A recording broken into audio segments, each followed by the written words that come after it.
March 25 വിധിയുടെ പരിമിതി തിരിച്ചറിയാം. വിശുദ്ധ മത്തായി 27:15-24 വരെയുള്ള വാക്യങ്ങൾ. ജനക്കൂട്ടം ആഗ്രഹിക്കുന്ന ഒരു തടവുകാരനെ ദേശാധിപതി തിരുനാളിൽ അവർക്ക് വിട്ടുകൊടുക്കുക പതിവായിരുന്നു. അന്ന് അവർക്ക് ബറാബാസ് എന്നു പേരുള്ള കുപ്രസിദ്ധനായ ഒരു തടവുപുള്ളി ഉണ്ടായിരുന്നു. അതുകൊണ്ട് അവർ ഒരുമിച്ച് കൂടിയപ്പോൾ പീലാത്തോസ് ചോദിച്ചു, ഞാൻ ആരെ വിട്ടുതരണമെന്നാണ് നിങ്ങൾ ആഗ്രഹിക്കുന്നത്? ബറാബാസിനെയോ ക്രിസ്തു എന്ന് വിളിക്കപ്പെടുന്ന യേശുവിനെയോ? അസൂയ നിമിത്തമാണ് അവർ അവനെ ഏൽപ്പിച്ചു കൊടുത്തതെന്ന് അവൻ അറിഞ്ഞിരുന്നു. മാത്രമല്ല, അവൻ ന്യായാസനത്തിൽ ഉപവിഷ്ടനായിരിക്കുമ്പോൾ അവൻ്റെ ഭാര്യ അവൻ്റെ അടുത്തേക്ക് ആളയച്ച് അറിയിച്ചു, ആ നീതിമാൻ്റെ കാര്യത്തിൽ ഇടപെടരുത്. അവൻ മൂലം സ്വപ്നത്തിൽ ഞാൻ ഇന്ന് വളരെയേറെ ക്ലേശിച്ചു.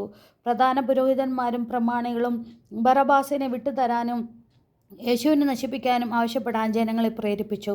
ദേശാധിപതി വീണ്ടും അവരോട് ചോദിച്ചു, ഇവരിൽ ആരെ വിട്ടുതരണമെന്നാണ് നിങ്ങൾ ആഗ്രഹിക്കുന്നത്? അവർ പറഞ്ഞു, ബറാബാസിനെ. പീലാത്തോസ് അവരോട് ചോദിച്ചു, അപ്പോൾ ക്രിസ്തു എന്ന് വിളിക്കപ്പെടുന്ന യേശുവിനെ ഞാൻ എന്ത് ചെയ്യണം? എല്ലാവരും പറഞ്ഞു, അവനെ ക്രൂശിക്കുക.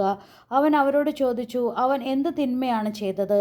അപ്പോൾ അവർ കൂടുതൽ ഉച്ചത്തിൽ വിളിച്ചു പറഞ്ഞു, അവനെ ക്രൂശിക്കുക. ബഹളം വർദ്ധിക്കുന്നതല്ലാതെ പ്രയോജനമൊന്നും ഉണ്ടാവുന്നില്ലെന്ന് മനസ്സിലാക്കിയ പീലാത്തോസ് വെള്ളമെടുത്ത് ജനങ്ങളുടെ മുമ്പിൽ വെച്ച് കൈ കഴുകിക്കൊണ്ട് പറഞ്ഞു, ഈ നീതിമാന്റെ രക്തത്തിൽ എനിക്ക് പങ്കില്ല. അത് നിങ്ങളുടെ കാര്യമാണ്. പ്രാർത്ഥന.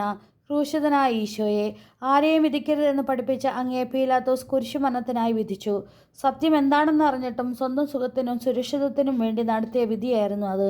ഞങ്ങളും സ്വന്തം താല്പര്യങ്ങളെ സംരക്ഷിക്കാനായി സത്യത്തെ മരണത്തിനായി വിധിച്ചിട്ടുണ്ട്. ഞങ്ങളുടെ വിധികൾ കാരണം മരിച്ചുപോയ നന്മകളെ ഓർത്ത് മനസ്തപിക്കുന്നു. ഞങ്ങൾ കാരണം നഷ്ടപ്പെട്ടു പോയ നന്മകൾ പുനഃസ്ഥാപിക്കാൻ ഞങ്ങളെ അനുഗ്രഹിക്കണമേ. ഞങ്ങളുടെ വിധികളുടെ പരിമിതി ഞങ്ങൾക്ക് മനസ്സിലാക്കി തരണമേ. സുഹൃത ജപം. ഈശോയെ, ആരെയും വിധിക്കാതിരിക്കാൻ ഞങ്ങളെ അനുഗ്രഹിക്കണമേ. ഈശോയെ, ആരെയും വിധിക്കാതിരിക്കാൻ ഞങ്ങളെ അനുഗ്രഹിക്കണമേ. ഈശോയെ, ആരെയും വിധിക്കാതിരിക്കാൻ ഞങ്ങളെ അനുഗ്രഹിക്കണമേ. നമ്മുടെ കർത്താവായ മിശിഹായ്ക്ക് സ്തുതി.